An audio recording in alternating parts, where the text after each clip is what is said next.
4월 8일 금요일 삶의 기적을 일으키는 30분 예배를 시작하도록 하겠습니다. 하나님께서 오늘 우리에게 주신 말씀은 사도행전 22장 21절에서 30절까지 말씀입니다. 이 말씀 제가 봉독하도록 하겠습니다. 나더러 또 이르시되 떠나가라. 내가 너를 멀리 이방인에게로 보내리라 하셨느니라. 이 말하는 것까지 그들이 듣다가 소리질러 이르되 이러한 자는 세상에서 없어버리자.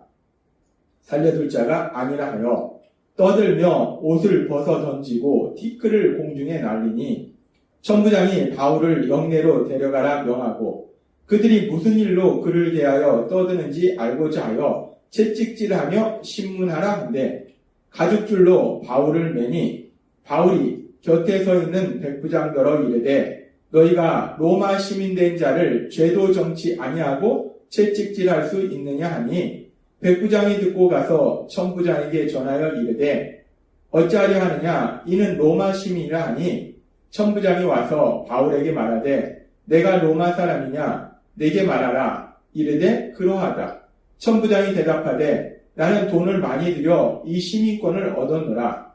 바울이 이르되 나는 나면서부터라 하니 신문하려던 사람들이 곧 그에게서 물러가고 천부장도 그가 로마 시민인 줄 알고 또 그 결박한 것 때문에 두려워하니라.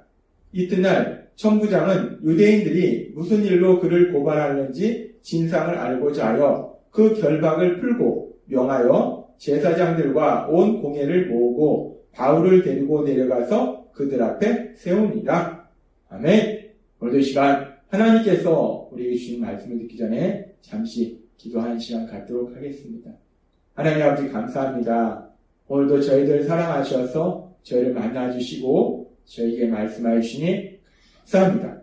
하나님 아버지 오늘도 주시는 말씀을 통해서 진리를 알게 하시고 진리 안에 거하고 진리를 행함으로 인해서 하나님의 기쁨이 되며 하나님의 크신 영광을 나타내는 저희 모두가 될 수 있도록 은혜 베풀어 주옵소서. 예수님의 이름으로 감사하며 기도드리옵나이다. 아멘. 3차 선교여행을 마치고 예루살렘에 도착한 바울 사도는 유대인들에 의해서 죽음의 위기를 만납니다. 그런데 로마의 천부장에 의해서 그 위기에서 벗어나서 이제 유대인들에게 이야기할 때 자신이 예수님을 믿기 전에 어떤 사람이었는지 그리고 또 자신이 어떻게 해서 예수님을 믿게 되었는지 그리고 예수님을 믿은 이후에 자신이 어떤 삶을 살게 되었는지 그렇게 자신의 구원 간증에 대해서 사람들한테 이야기합니다. 그러면서 바울 사도가 그 구원 간증의 마지막에 바울 사도가 이야기할 때 이스라엘 백성이 믿는 하나님, 유대인이 믿는 그 하나님께서 자신을 이방인에게로 보냈다라고 말씀합니다. 이방인에게로 보냈다는 것은 이방인에게 복음을 전해서 그들도 하나님을 믿도록 돕기 위해서 그 사명을 자신한테 주셨다라고 바울 사도가 이야기한 거예요. 그렇게 바울 사도가 자신은 이방인이 하나님을 믿도록 돕는 사명을 받았다라고 이야기할 때 바울 사도의 이야기를 듣고 있던 유대인들이 다시 한번 극도로 분노합니다. 그래서 그들이 소리치면서 저런 자는 살려두면 안 된다. 죽여야 된다. 라고 소리칩니다. 지금 유대인들이 바울 사도가 하는 이야기를 듣고 있다가 마지막에 바울 사도는 이방인들이 하나님을 믿도록 돕는 사명을 받았다라고 얘기할 때 극도로 분노해서 바울 사도를 죽이려고 하는데 왜 이런 일이 일어나는가? 어제도 하나님께서 우리에게 말씀하셨지만 이 지금 유대인들은 선민의식을 가지고 있었습니다. 자신들만이 하나님께 선택받은 민족이다. 자신들만이 하나님을 믿을 수 있다라는 우월의식을 가지고 있었다는 거예요. 그런 선민의식과 우월의식을 가지고 있었는데 바울 사도가 이방인에게까지 하나님을 믿도록 그런 복음을 전하니까 그로 인해서 바울 사도에 대해서 극도로 분노한 거예요. 그래서 바울 사도를 죽이러 갑니다. 그렇게 유대인들이 바울 사도를 죽여야 된다라고 소리치니까 이 상황을 지켜보고 있던 천부장이 저 바울이라는 사람이 뭔가 엄청난 죄를 저질렀나 보다, 범죄를 저질렀나 보다 라고 생각한 거예요. 그래서 이 천부장이 자기 부하들에게 명령합니다. 저 사람을 가죽줄로 묶어서 채찍질하며 신문하라. 라고 명령합니다. 그렇게 천부장이 부하들에게 바울 사도를 가죽줄로 묶어서 채찍질하며 신문하라고 명령했을 때 바울 사도가 이제 그 명령에 따라서 가죽줄로 묶일 때 그 옆에 있던 백부장에게 이렇게 얘기합니다. 사도행전 22장 25절 말씀.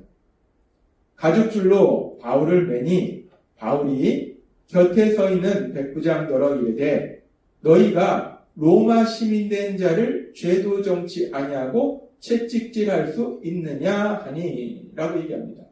지금 이 말씀은 바울이 뭔가 큰 죄를 졌다라고 생각해서 천부장이 바울을 재판하지도 않고 바로 채찍질하려고 했을 때 바울이 얘기하는 거예요. 나는 로마 시민인데 로마 시민이 나를 재판하지도 않고 이렇게 채찍질할 수 있느냐? 재판하지도 않고 유죄 판결이 나지도 않았는데 나에게 이런 형벌을 가할 수 있느냐라고 얘기하는 거예요. 당시 로마법에 의해서는 로마 시민이 형벌을 받도록 하기 위해서는 먼저 그 죄에 대한 고소가 있어야 되고 또 그 고소를 가지고 재판장에서 정식 재판이 있어야 돼요. 그리고 그 재판을 통해서 유죄 판결을 받아야지 그때 비로소 형벌을 가할 수 있다는 거예요. 그런데 지금 이 상황은 바울이 로마 시민인데 로마 시민인 바울이 정식 재판도 받지 않았는데 그래서 유죄 판결도 받지 않았는데 그런 유죄 판결도 받지 않은 바울을 채찍질한다. 형벌을 가한다. 이거는 로마 형법에 보면 엄청난 미혹이라는 거예요. 그래서 바울이 이 부분에 대해서 백부장한테 이야기하고 그렇게 백부장한테 이야기하니까 백부장의 이야기를 들은 백부장이 이야기를 천부장한테 얘기합니다. 천부장이 이 일로 인해서 두려워합니다. 로마 시민인 바울을 자칫하면 로마 형법을 위반하고 자기가 재판도 하지 않고 형벌을 가했다면 엄청난 그런 잘못이기 때문에 두려워합니다. 그래서 결국은 이 바울 사도를 풀어줍니다. 지금 이 사도행전 22장 29절은 이렇게 말씀합니다. 신문하려던 사람들이 곧 그에게서 물러가고 천부장도 그가 로마 시민인 줄 알고 또 그 결박한 것 때문에 두려워하니라. 자칫하면 자신이 로마의 형법을 어길 뻔했기 때문에 이 천부장이 두려워합니다. 그리고 이런 불법적인 사실을 바울이 로마 법정에 알렸다면 자신의 위치가 위험해지기 때문에 두려워요. 그러면서 30절에 이렇게 말씀합니다. 이튿날 천부장한 유대인들이 무슨 일로 그를 고발하는지 진상을 알고자 하여 그 결박을 풀고 명하여 제사장들과 온 공회를 모으고 바울을 데리고 내려가서 그들 앞에 세우니라 라고 말씀합니다. 지금 우리가 읽은 사도행전 22장의 상황을 보면 바울이 사람들에 의해서 유대인들에 의해서 로마 천부장에게 잡히고 그래서 바울이 재판도 없이 채찍질 당하는 고난을 당하는 그런 상황을 만났는데 이 상황 속에서 바울이 자신이 로마 시민임을 밝힘으로 인해서 그 채찍질 당하는 그런 위기 상황을 피하게 돼요. 그렇게 고난당하는 상황을 피하게 되는 것을 우리가 볼 수 있습니다. 그러면서 우리가 이 말씀과 함께 또 생각나는 말씀이 바울이 이렇게 로마 관리에서 잡혀서 채찍당하는 이런 상황이 이 사도행전 22장뿐만 아니라 앞에 보면 바울이 빌립보 교회에서 사역할 때, 빌립보 지역에서 사역할 때 사도행전 16장에도 이런 상황을 만났어요. 사도행전 16장에서도 바울이 귀신 들린 여중에 귀신을 쫓아낸 이후에 그 일로 인해서 바울이 잡힙니다. 사도행전 16장 20절부터 이렇게 말씀합니다.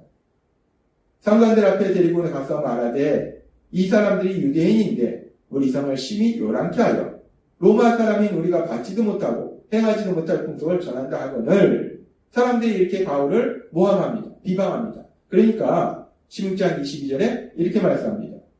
우리가 일제히 일어나 고발하니 상관들이 옷을 찢어 벗기고 매로 치라 하여 많이 친후에 옥에 가두고 간수에게 명하여 든든히 지키라 하니 그가 이러한 명령을 받아 그들을 깊은 옥에 가두고 그 발을 착고에 든든히 채웠더니 라고 말씀합니다. 지금 이 장면은 바울의 2차 선교여행 중에 이제 빌립보 지역에서 바울이 복음을 전할 때 일어나는 일입니다. 억울하게 바울이 잡혀서 지금 채찍질 당해야 될 그런 상황을 만났어요. 그랬을 때 지금 바울은 이 상황 속에서 로마 관리에서 채찍질 당하고 그래서 감옥에 갇히는 그런 일을 당하게 됩니다. 그런데 우리가 이 상황을 살펴보면 지금 사도행전 22장의 상황과 함께 묵상해 봤을 때 이 사도행전 16장에서도 바울 사도가 자신이 로마 시민이다라는 걸 밝혔다면 바울은 이렇게 채찍질 당하지도 않았을 것이고 감옥에 갇히지도 않았을 거라는 거예요. 그런데 왜 바울은 사도행전 16장에서는 자신이 로마 시민임을 밝히지 않았을까? 바울이 지금 이 사도행전 16장에서 자신이 로마 시민임을 밝혔다면 이런 채찍질 당하는 상황을 피하고 고난을 피할 수 있었는데 바울은 그냥 그 채찍질 당하는 것을 당하고 이 고난을 그냥 그대로 감당했다는 거예요. 바울이 왜 그랬을까?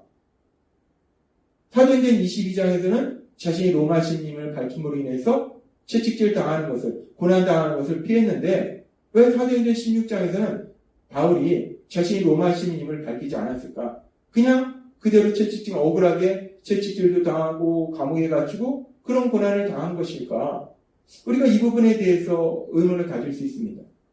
그러면서 우리가 이 부분과 더불어서 우리의 삶을 돌아볼 때 그렇다면 더 나아가서 우리 삶 속에서 이 바울 사도처럼 이렇게 억울한 상황을 만났을 때, 어떤 고난을 만났을 때 우리는 그 고난에 어떻게 반응해야 될까? 사도행전 16장에서 살펴본 나온 바울의 모습처럼 그냥 그 억울한 상황을, 그 고난을 그냥 당하는 것이, 받아들이는 것이 맞는 반응일까? 아니면 사도행전 22장의 말씀처럼 지혜를 가지고 그 고난을 피할 수 있으면, 그 억울한 상황을 피할 수 있으면 피하는 것이 맞는 반응일까? 우리가 그렇게 이 바울의 모습을 통해서 우리의 삶 속에 일어나는 일들에 대해서 생각해 볼 수 있어요. 과연 어떤 반응을 보이는 것이 맞는 것일까? 우리가 사도행전 16장과 22장의 말씀을 묵상하면서 삶 속에서 억울한 일을 당했을 때, 특별히 고난을 당했을 때 그 고난에 대해서 우리가 어떻게 반응하는 것이 맞는 것이냐?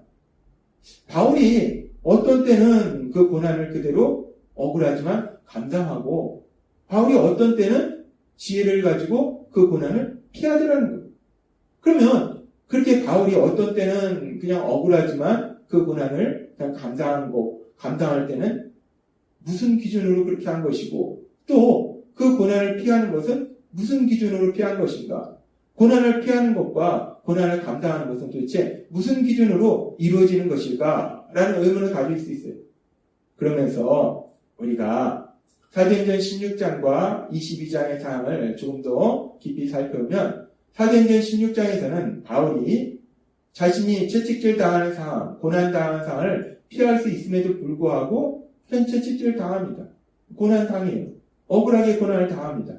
그런데 그런 억울한 고난을 통해서 결국은 바울 가두었던 그 감옥의 간수 가족이 구원받는 영혼의 놀라운 역사가 일어나더라고요. 억울한 고난을 당했는데 그 고난을 통해서 하나님의 선하신 뜻이 이루어지더라는 겁니다. 사도행전 22장에서는 바울 사도가 억울하게 채찍질 당하는 상황을 피했어요. 고난 당하는 상황을 피했습니다. 그래서 정식으로 이제 재판을 받게 되고 그런 상황이 이어져서 이제 로마에 가서도 복음을 전하게 됩니다. 그 과정 속에 또 바울 사도는 아그리파 왕에게 복음을 전해요. 우리가 이 사도행전 22장의 말씀을 보면은 사도행전 22장에서는 바울 사도가 채찍질 당하는 것을 피함으로 인해서 고난 당하는 것을 피함으로 인해서 더욱더 강력하게 복음이 전해지는 그런 역사가 일어나는 것을 볼 수 있다는 거예요. 즉 고난 당하는 것을 피함으로 인해서 하나님의 선하신 뜻이 이루어지는 것을 볼 수 있다는 겁니다. 그렇습니다. 지금 바울 사도가 어떤 때는 고난 당하는 것을 피하지 않고 어떤 때는 지혜를 발휘해서 고난 당하는 것을 피했는데 이 모든 것을 보면은 그것이 단순히 바울의 인간적인 생각이 아니라 그 모든 것 뒤에는 하나님의 선하신 뜻이 있더라는 거예요. 하나님의 선하신 뜻을 이루기 위해서 어떤 때는 고난을 받을 때도 있고 어떤 때는 고난을 피해야 될 때도 있더라는 겁니다. 그래서 하나님께서는 바울 사도를 통해서 로마서 12장 2절에서 우리에게 이렇게 말씀하십니다. 너희는 이 세대를 본받지 말고 오직 마음을 새롭게 함으로 변화를 받아 하나님의 선하시고 기뻐하시고 온전하신 뜻이 무엇인지 분별하도록 하라 라고 말씀합니다.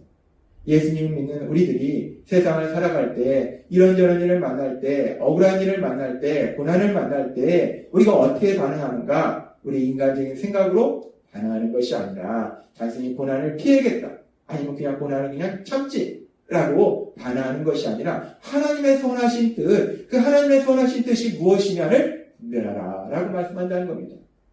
그렇습니다. 우리가 세상을 살다 보면 이런 일을 만나고 저런 일을 만나고 억울한 일을 만날 때도 있고 고난을 만날 때도 있어요.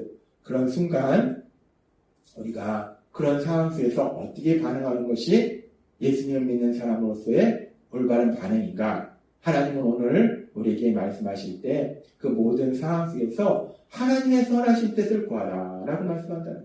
하나님의 뜻, 하나님의 뜻이 무엇이냐? 그 뜻을 구해서 그 하나님의 뜻대로 순종하는 것, 그것이 우리 예수님을 믿는 믿음의 사람의 반응이다 라고 말씀하신다는 겁니다.